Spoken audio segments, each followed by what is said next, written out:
Rev it up and welcome to Cars Yeah, show number 1346. Today on Cars Yeah, I'm celebrating the 7th annual Carmel Mission Classic that takes place on Wednesday, August 14th at the Carmel Mission in Carmel by the Sea during the Monterey Pebble Beach Car Week. For more information, go to carmelmissionclassic.org. I just keep showing up. This is Cars Yeah, where you'll enjoy interviews with inspiring automotive enthusiasts. Mark Green is here to provide you with a fuel injection of automotive inspiration. So get in, sit down, buckle up, and get ready for a wild ride here on Cars Yeah.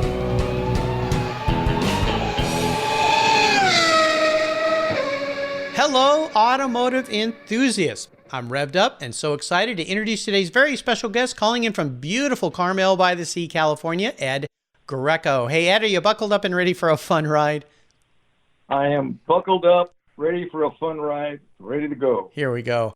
Ed Greco has been the poster and event artist for the Carmel Mission Classic for years. He spent the bulk of his career as the owner of marketing agencies with the emphasis on advertising and collateral production for companies both nationally and internationally. His scope of work included assignments on television and corporate images, film production, animation, art direction, illustration, and cartooning. With several national awards, he worked in display in the U.S. as well as Europe and the Middle East. Though retired now, kicking back and having some fun in his life from the agency world, he remains active as a consultant. He works with galleries from time to time with a special emphasis on commissions and assignments, and of course, providing the magnificent imagery for the Carmel Mission Classic. I love the poster work you do there, Ed. So I've told our listeners a little bit about you. Before we jump into the questions, would you take a brief moment, share a little bit more about your career, perhaps a little bit about what you're doing these days for fun as a retired guy? And of course, you must have some kind of a passion for automobiles because your imagery is spectacular. Well, thank you very much. I grew up in San Jose, California. I went to Bellarmine College Prep as a kid. I went on to Santa Clara after that. I majored in economics. So don't ask me how I got into the art thing. It's just been a passion all my life since I was a little kid, and the whole creative process. But it transcends just doing artwork. I'm just a hands-on guy. I love working with wood. I love building things. I just like that kind of thing. So anything I can do that fosters my creative juices, I'm into. And, the art in that capacity comes and goes because sometimes I'm really into it and other times all of a sudden my mind is in a different direction, and all of that's good. But, I got into the marketing after I got out of college, and just one thing led to another. So here I am. And there you are. Well, I had some fun. I'll let our listeners know because I worked for the first 11 years of my life in graphic design, advertising, promotion, marketing, and all that.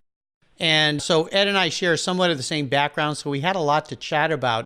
But today we're going to talk a little bit about cars. We're going to talk about your life. We're going to talk about the Carmel Mission Classic and those absolutely wonderful poster pieces you do for them every year. I love them. I love the whimsy in them, the characters and everything. But first, I want to start with a success quote or maybe some kind of mantra that you've lived your life by, or maybe it's something new these days. It's a nice way to get the inspirational tires turning here on Cars Yeah. So Ed, take the wheel. Well, to say any one particular thing as a driver in your life, I suppose it would be a little confining. There's so many things that define us, but if there's one thing in particular, I've passed it on to my kids over the years. I was listening to the Johnny Carson show years and years and years ago, and they happened to have Woody Allen on one night. And it was at the time when Woody Allen was really riding the crest, making one successful movie after another. And in his inimitable way, kind of nervous. And Johnny just looks at me, he says, Jesus, Woody, he says, you've had so many successful movies and you're really doing well. He says, what's the secret of your success? And Woody just kind of pauses and looks at me, he says, I don't know. He says, I just keep showing up. Just show up. I like that. And I thought about that because, I think that is the secret, a large part of the secret of anybody's success. We all have talents in some capacity. Everybody brings something to the table. And I'm a believer that if you got some talent and you're willing to work and you just keep showing up, you're going to get your share. You're just going to get your share. And my daughter's in the business, so she lives in New York, and she's a very successful stylist in New York, and she spent a lot of years learning her craft and working side jobs and everything else. She called me, this was a couple of years ago now, but she said, because she always calls me about, sharing ideas and one thing or another, and she said, you said to me, remember when I was a kid and you said to me, honey, just keep showing up?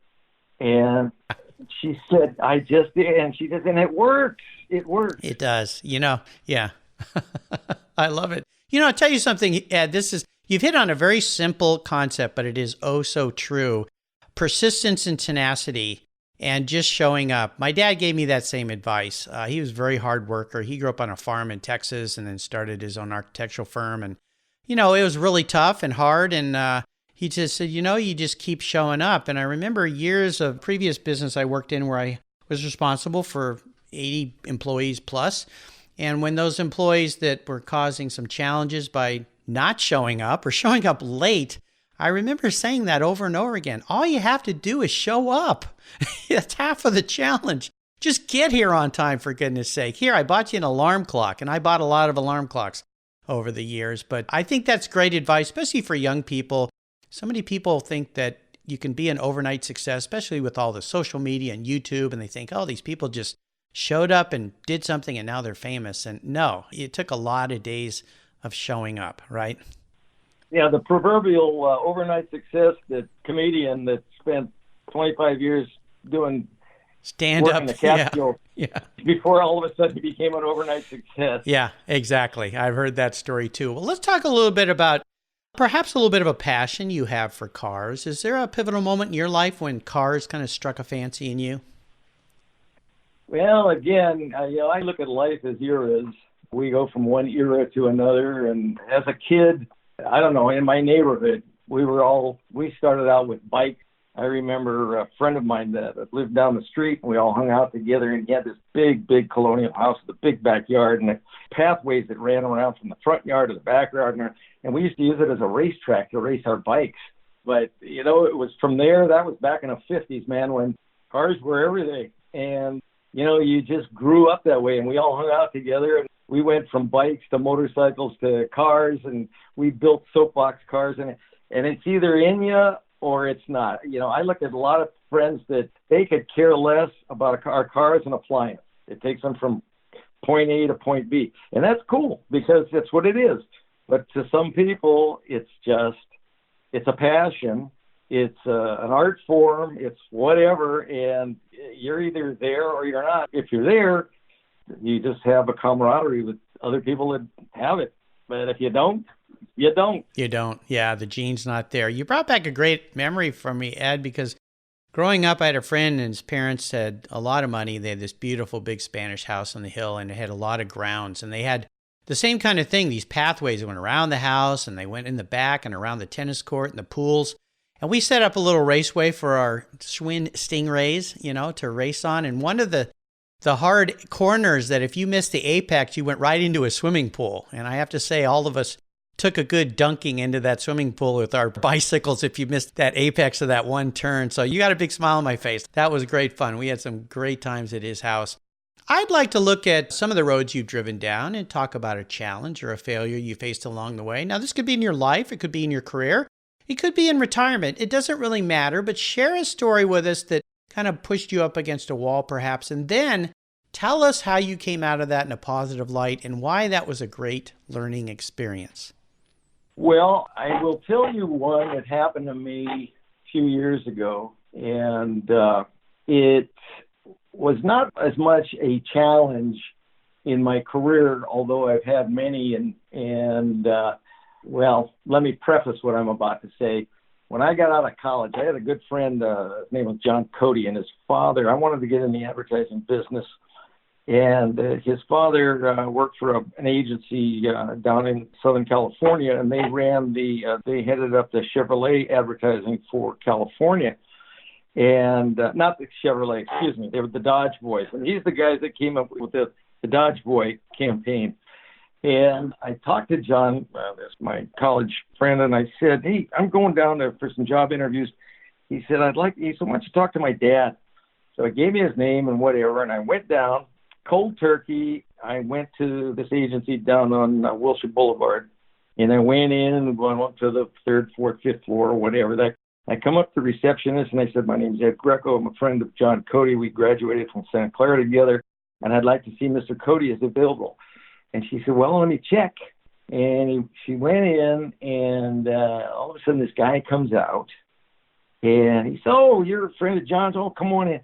And in the middle of this day, unannounced or whatever, the guy took me into his office, and he spent about 2 hours with me. And I was just, and here I am, an ingenue kid coming out of, and he spent the first hour telling me all the reasons why I shouldn't go in the advertising business. And then he spent about the second hour saying all the things, the reason I should, and what a great business it was. And one of the things that he said to me that absolutely stuck throughout my whole career and was always talk about a mantra. He said, plan on losing accounts. He said, I don't care how good you are, and I don't care how long, how well your campaigns go. You're going to lose accounts, and you can't worry about it. Just move on and get a new one. And I absolutely internalized as a very young man, and I thought about it many, many, many, many times over the years. And those times when you're just riding the crest, and all of a sudden you get new management, a company is sold, whatever the reason is, all of a sudden they come in and clean house, and you're out, and you go like, uh-oh. And one of the things that taught me is never put all your eggs in one basket. So I spent a lot of time trying to diversify my business. But those are the things that, you internalize, and it gives you steel cojones, if you will, and you just got to move through it. And the funny thing is, over a period of time, you realize you do move through it. There's nothing that, you move through it, something else comes along, and all of a sudden you go like, how did I get here? And again, it's because you keep showing up. So they all dovetail, in my opinion. And the nice part about getting older, you realize, hey, you just don't worry about stuff anymore. Well, that's a good way to be. You touched on something important here, no matter what business, but since you and I shared the same career path when I was in my first part of my life, I realized that, and I worked for a great gentleman named Richard Warner, and he gave me a lot of opportunities to start from a paste-up artist to become a creative director. And then one day I said, how can I make more money? And he said, be an account executive, bring work in. And I went, okay, can I do both? He goes, yeah, 3 days a week you could be creative, and 2 days a week you put a suit on, go downtown and knock on doors like you did. You go into buildings and try to get past the receptionist. And boy, if that isn't a humbling experience, I don't know what is, It certainly is. Yeah. But you touched on something that, I don't know if you watched Mad Men. Oh, yeah. But when that show, the first part of that show, the first season or two, that was the era I remember. I mean, I grew up, when I was getting into the business, that's actually how it was. I used to joke about the creative guys, the count guys that would go out for these 3 martini lunches. They would take the notes, and they would, and they would stick it under the door. And then creative guys would get a hold of it and shove it back over the transom over the door on the other side, And along came the creative guys that started what we call now these boutique agencies. And they went like, you know what? We understand the business. We can talk to these clients ourselves, and we don't need the account guys that just go and schmooze. And that's how a lot of these, what they call the small boutique agencies that garnered big accounts, because they were the creative guys going and meeting with the clients and doing it, and then instead of translating that back to some creative, they had the firsthand information from the client. And that's how the business evolved. Yeah, that's exactly what I did. Yeah. That's exactly how I got, and when I first started my agency. Yeah, well, when you can sit across from the client and listen to what their needs are, and then sit there and show them ideas or relate ideas versus just being, all right, Phil, I'll go back to the office and we'll get to work on that.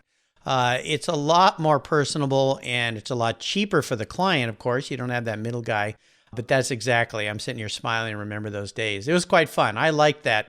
that interaction with the client directly. Let's have a little bit of fun, or continue our fun here. I'd love to hear about your first special car in your life. Maybe it was your first car. Maybe it was a car you finally were able to afford. Doesn't matter, but tell me what that was and share a memory you have about that ride. Well, funny that you say that, because my actual first car was a hand-me-down 1951 Ford that I was 16 years old, just got my driver's license, and my sister was getting married. And she, just before the wedding, she said, "Look, I got this car, I don't need it, and you can have it." And I'm going like, "Are you kidding me?" I mean, it was a beater, a little Ford coupe, but still, it was wheels, man. I was 16. And yeah, I drove that car for a month or two, and all of a sudden I came home from school one day, and the car was gone.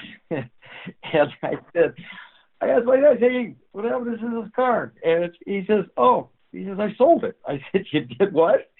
I said, "You gave that to me." He said, "Yeah." He says, I had it out, and he says, "Some guy offered me $50.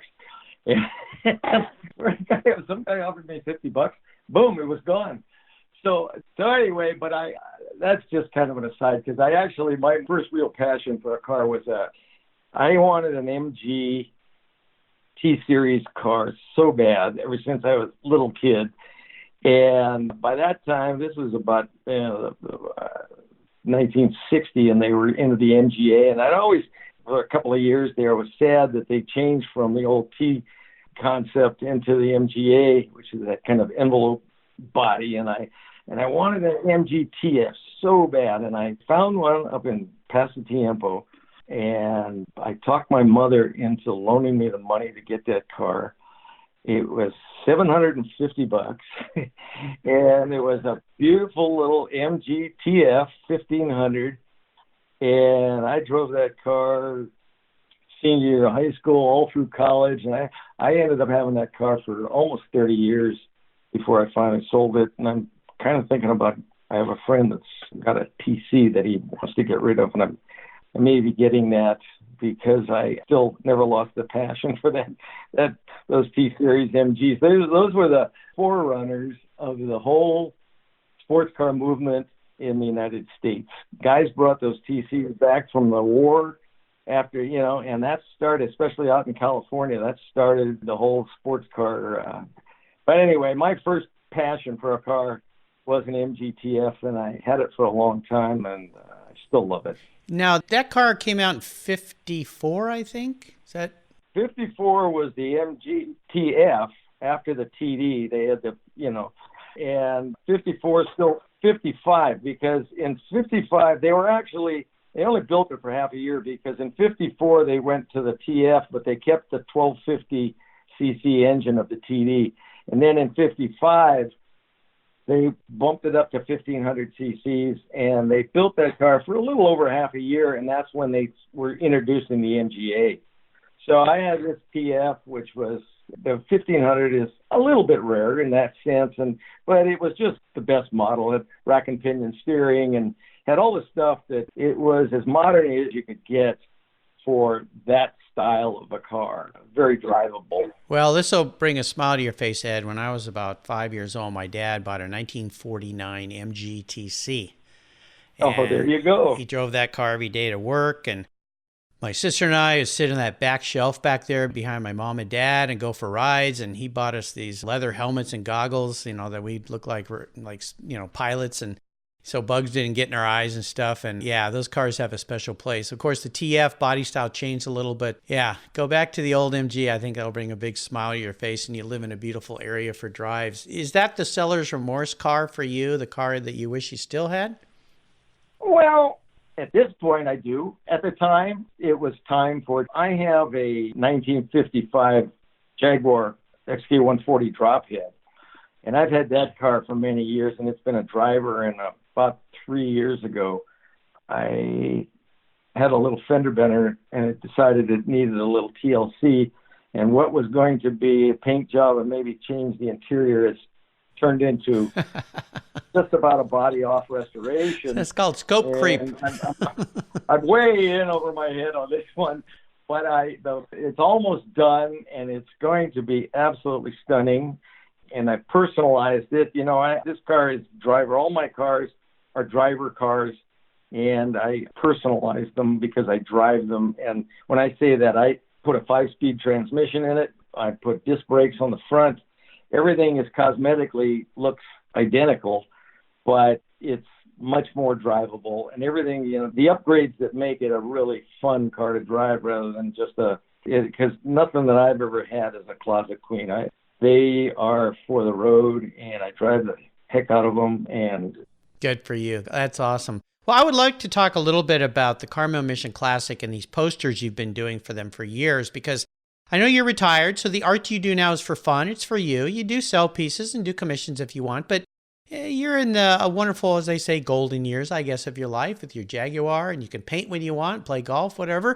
But I would like to talk a little bit about these posters, because for those folks that don't know about the Carmel Mission Classic, again, it takes place on August 14th, right in the middle of the week of Car Week, Pebble Beach, Monterey, all the wonderful activities down there. And Ed's been doing the poster for this event. I had Frank DiPiola, I've had Rich Pepe, the guys that run that show, on the show as guests. But your posters are really cool. And I love the characters you put in them with the Catholic, I wouldn't say the popes in them, but the monks, if you will, and these wonderful looks of face. I mean, I'm saying it all wrong, but just the character in what you're doing. So I'd love for you to talk a little bit about these posters, this art you do for that event, and what it means to you. Well, okay, first off, I live there. My wife used to teach school there, and I've been a parishioner at the Carmel Mission since I lived in San Jose, but my folks had a summer home in Carmel, and I consider myself part of the parish for 60 years, 70 years, 65 years. So in that sense, I have a very strong tie with the Carmel Mission. But aside from that, it's a very historical place. I don't care what religion you are or if you're religious at all. It's a very historical place and very important historically to the state of California and to the whole United States in that sense because of the history of all what happened at that time. And so it's a very special place to be. And the venue there for a car show, because of the courtyard and everything, it's just phenomenal. But so when they asked me to be part of that show, they asked me if I would be interested in doing just to kind of make a fun event out of it. They said, would you do a display, an art display for, and I said, this is when I first started doing, I said, I'll do you one better. I'll do you a poster, promotional poster for it that you can use, and then you can auction off the art. I'll donate it, and you can auction off the art at the show, and it'll be a little, fundraiser. So that's how it started. It became a tradition. But the style of those posters, and I thank you for your compliment. It's always nice to hear, and I appreciate it. But there's been many illustrators and so forth that I've been my heroes and people that you try to emulate or things, or whatever. And I could name a dozen of them that have been very influential in my career and my style. But one of the guys that's probably first and foremost is Norman Rockwell, because a little aside regarding Rockwell, as much as at this point now he's a national icon, in his day, as great an artist as he was, critics poo-pooed him a lot because his stuff was too photographic. He was an illustrator, not an artist. And I just find that so arrogant, so shallow, because what Rockwell brought to the table was a sense of Americana. And his stuff, if you look at it from a distance, it almost does look photographic because he was so good at that. But if you really look at it, and look at these kids, and they had a few too many freckles, or their feet were just a little bit their shoes were just a little bit bigger than. So if you really analyze his stuff, it was bigger than life. And the difference between a photograph is just a picture of something, but the art of it is taking that image and stirring people's imagination. And he had a sense of humor. There was always a story in what he did. That's the kind of thing that I try to do with my art, bring story behind it, the sense of humor, the pathos And so, in particular, you're asking me about the posters. Every year, it became right after the first year. The first thing, when the first poster I did, it was going to be, I said, okay, I want to show old car. I want to show some kind of a classic car. I want to show that it's at the Mission.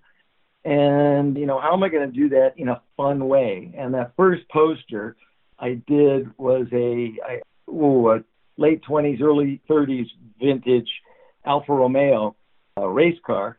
Guy's in a race helmet, and he's just coming by the Mission on a dirt road back when, how it would have looked back in those days. So this Mission in the background, and here's this car, here's a couple of Padres standing on the side of the road with their, trying to hold their hats on because this thing, in awe of this thing going by. And so it became apparent that whatever the particular subject of the poster from then on is always going to have three elements. It's going to have a vintage car, it's going to have the Mission in some capacity, and it's going to have some monks in there. And if you look at all the series of posters, there's monks in the background. They're peeking out from behind a tree. A couple of them, one I did with a couple of years ago with a Auto Union car, big, the old silver Auto Union race car, and it's coming right at you. And here's this monk is driving it, and he's got his finger up like number one, and he's going, and there's some of his compadres standing on the side of the road, waving him on. But it's that kind of thing, and you say, how can I add a little fun to this, a little irony, and still be relevant? And that's how those posters have evolved. Well, they're very cool, and the way you described it, now I see that because I love Norman Rockwell and the characterization and little touches he puts in that make you kind of smile, smirk a little bit, and realize the moment of time. You've done a marvelous thing there, Ed. So thank you for that. They're absolutely fantastic. And for those of you folks who are fortunate enough to join me and Ed and some of my other guests from last week and this week at the Carmel Mission Classic, many years they also have last year's and previous year's posters for sale. So you can buy those so you can line your whole garage wall with those things, or your den, or wherever you like to hang artwork in your house.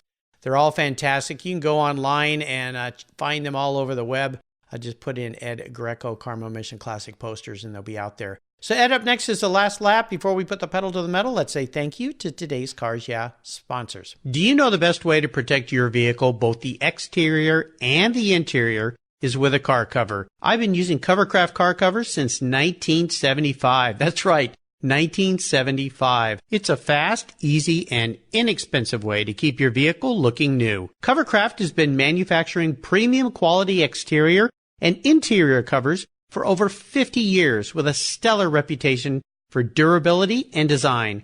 They're the world's largest manufacturer of custom patterned vehicle covers that are crafted to fit over 80,000 patterns and growing. They are the only cover I'll put on my vehicles. You can choose from a wide variety of fabrics, styles, colors, and more. From full cover designs for factory to custom-made vehicles, plus convertible top covers, trucks, truck cab coolers, motorcycles, scooters, ATVs, trailers, campers, personal watercraft, and a wide variety of custom features. Covercraft is the right choice. Learn more today at covercraft.com and tell them Mark sent you. That's covercraft.com. Are you looking for a way to get your products or services into the ears of thousands of automotive enthusiasts around the globe? I can help. This is Mark Green here at Cars Yeah, and I'd be honored to be an influencer and ambassador for your brand in a unique and personal way. 5 days a week, thousands of subscribers and listeners enjoy the Cars Yeah podcast and website. Contact me today and I'll show you how at mark@carsyeah.com or connect with me through the Cars Yeah website at carsyeah.com. Hey, Mark Green here from Cars Yeah. Did you know you can now see me on the Cars Yeah TV show? It's a weekly visit to some of my past Cars Yeah podcast guests, and I take you along for the ride. You go behind the garage door and into their lives, their businesses, and you get to see what makes them successful. With tens of millions of viewers, Cars Yeah TV is making its mark. Cars Yeah TV is available on MAV TV and Lucas Oil Racing TV. You'll find MAV TV on Direct TV, Fubo TV, Fios by Verizon, or you can stream it through Lucas Oil Racing Television online. And they said I only had a face for podcasting. Okay, Ed, we're back. Here's a bit of an introspective question for you. If you came back tomorrow, reincarnated as a vehicle, a car, truck, bike, whatever, what would Ed be and why? Oh, that's a good one. Well, any car guy would name a dozen cars that would be relevant. But if I had to pick one, I would say I mentioned that late 20s, early 30s vintage Alfa Romeo. And I guess it's for a couple of reasons. One is my all-time favorite, I would say, if you classify who is the greatest race driver that ever lived, is probably Tazio Nuvolari.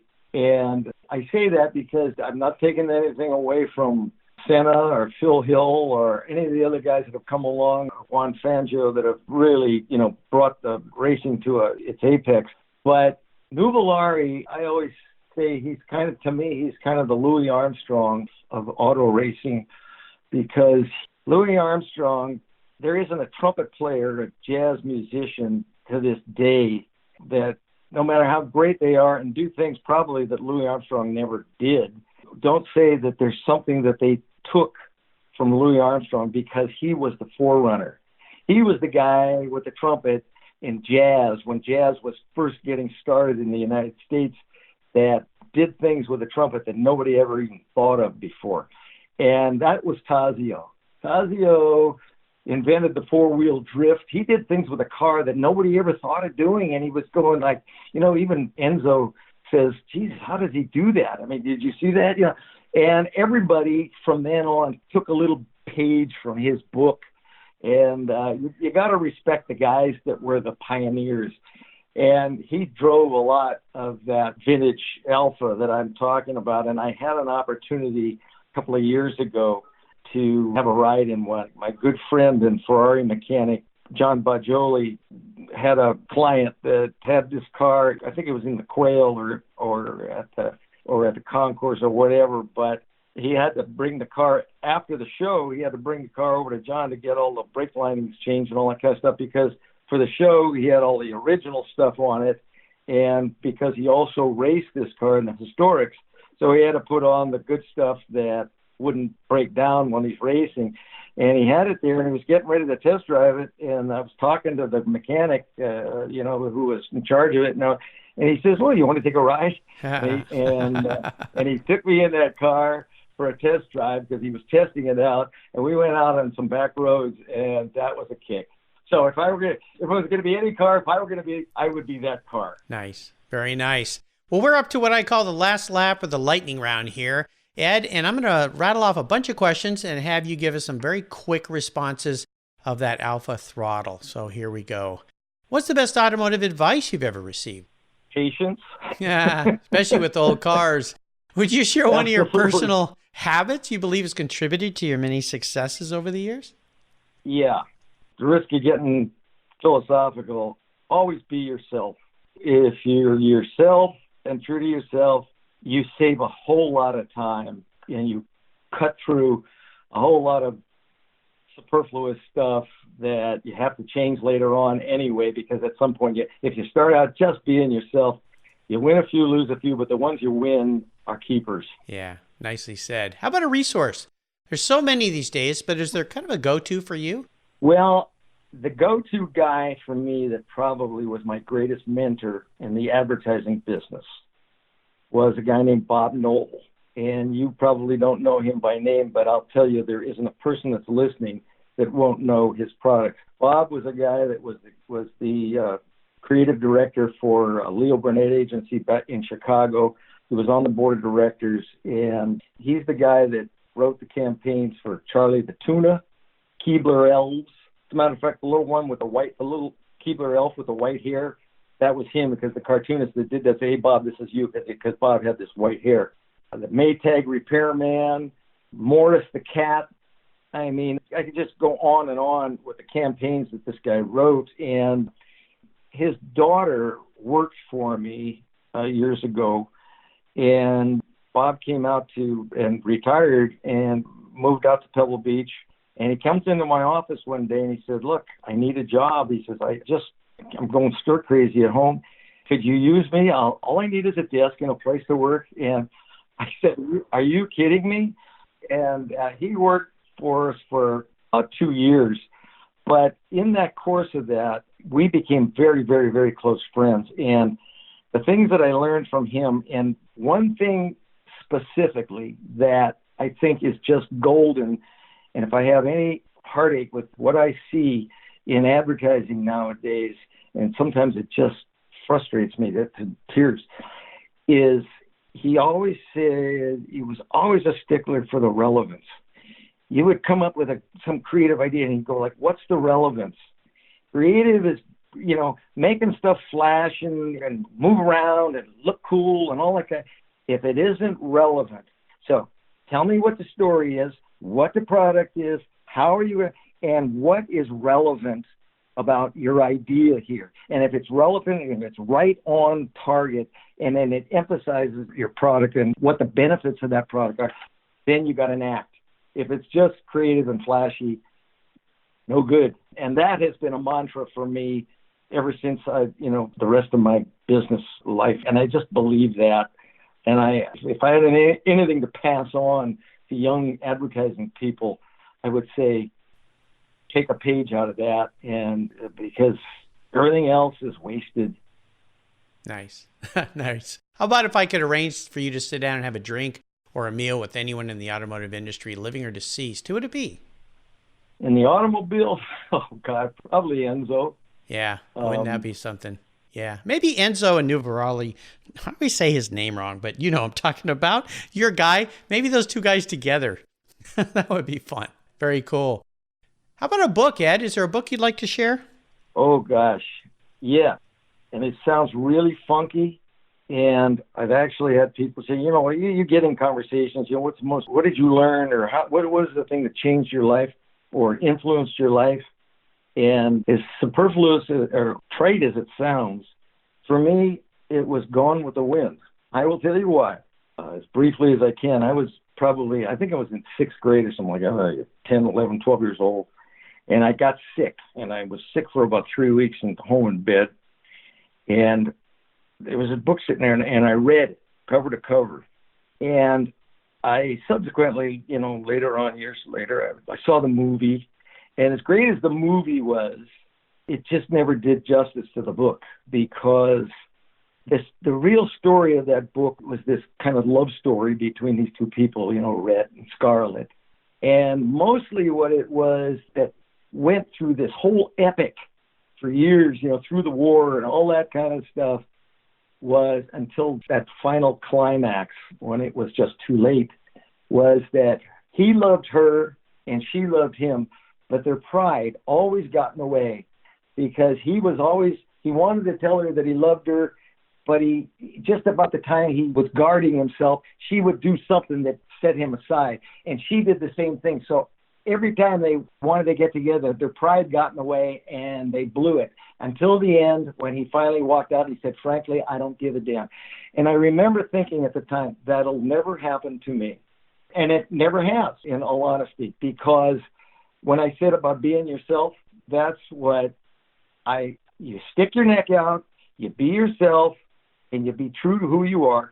There are going to be people that take advantage of that, and those are the people that you want out of your life as soon as possible, because the rest of them are the keepers. You're honest, and you be honest with your feelings, and the ones that appreciate it and take you in, those are the ones you want in your life. Yeah. The rest of them you don't. Absolutely. Pride, one of the 7 deadly sins, indeed.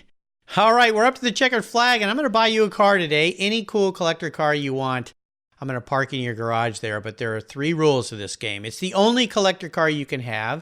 You can't sell it to buy a bunch of other toys with, and you have to drive it, which is no problem for you because you're a guy that likes to drive cars. So what can I buy you today, Ed? A Ferrari 275, short wheelbase, alloy body Ferrari. What color would you like that to be? Red with tan. Red. Only because if you're going to have that car, it's got to be red with tan. Yeah, I think so. That, I think, is probably top 5, one of the most beautiful cars ever created. Oh, you picked an expensive one, Ed. I'm going to have to get my big checkbook out for this one, but I think it'll be in good hands. Ed, you've taken me on a great ride today. This has been so much fun. I want to thank you for sharing your journey. Could you give us a little parting piece of wisdom or guidance before you rip off down the coast highway towards Big Sur? That's a nice drive in that Ferrari 275 SWB. Alloy bodied, of course, in red. Well, I've gotten to an age where I don't give people words of wisdom anymore. I share my own feelings, and I used to say, hey, let me tell you this. And sometime back I went like, no, let me rephrase that. Let me offer you this. I don't tell anybody anymore. So be happy, do what you got to do, be kind, all those platitudes. But if there's anything I got to say that I used to tell my kids, don't ever let people tell you nice guys finish last. Nice guys always finish first. They don't always finish first in the short run, but in the long run, nice guys always finish first. Very nicely said. And I know in our pre-show chat, you said that there are times when some of your art is in a gallery down in Carmel. Would we like to do a shout out for that gallery's name? Well, it's the Amsterdam Gallery down on Dolores Street in Carmel. You know, and if you want to look up my art, you just look up Ed Greco artist. You'll on Google, you see all kinds of stuff. Or if you go to the gallery and look up their website and they have a list of artists, just click on Ed Greco and you'll see my stuff. I do all kinds of things, but I like to do all kinds of art. I'm working on cowboy art right now, actually. Matter of fact, what I'm doing for this year's mission show, in addition to all the other just normal car stuff, is a series of car paintings. I'm calling it Cars and Cowboys, because there was a time when cars and horses were side by side. The transition from horses to cars, there was that period there when they were working side by side. And a lot of times the humor was that the cars didn't work, and that's how the people used to yell out, "Get a horse." So I've done a series of paintings that I'm going to show this year that are fun cowboy art juxtaposed with some of the cars of the era. So I'm doing that right now, and I'm having fun with it. Very cool. I'll remind our listeners, remember to attend the 7th Annual Carmel Mission Classic that takes place Wednesday, August 14th at the Carmel Mission in Carmel by the Sea during Monterey Pebble Beach Car Week. You can see Ed, you'll see me there, and all the other guests that have been on the show here in the last week. For more information, go to carmelmissionclassic.org. Ed, thanks for being so generous today with your time and expertise, your wisdom. This has been fun. Until you and I talk again, I'll see you down the road. Thank you. Thank you. You take care of your cars, but who takes care of your investments? Tune-ups aren't just for engines. Updating your financial plan is important too. Your GPS may take you from A to B, but it won't help you on the road to financial freedom. For that, you need a good co-pilot and a very trusted advisor. Chris Kimball, CFP, is just the man for the job. He'll guide you down that road without driving you crazy. For over 25 years, Chris has helped people just like you and me with their financial planning and investments. With a master's degree in financial services, he is eminently qualified, and he's a car guy too. Learn more at chrisvkimball.com or call 866-ON-A-PLAN. Securities through Money Concepts Capital Corp., member FINRA SIPC. CK Financial Services is not affiliated with Money Concepts Capital Corp. Thank you so much for joining us on today's ride here at Cars Yeah. Drive on over to carsyeah.com to find show notes and inspiring automotive fun. Download your free copy of Filler Up, a fun book filled with gorgeous photographs of fuel filler fun, including quotes from more inspiring automotive enthusiasts. Download your copy today, and we'll see you next time on Cars Yeah.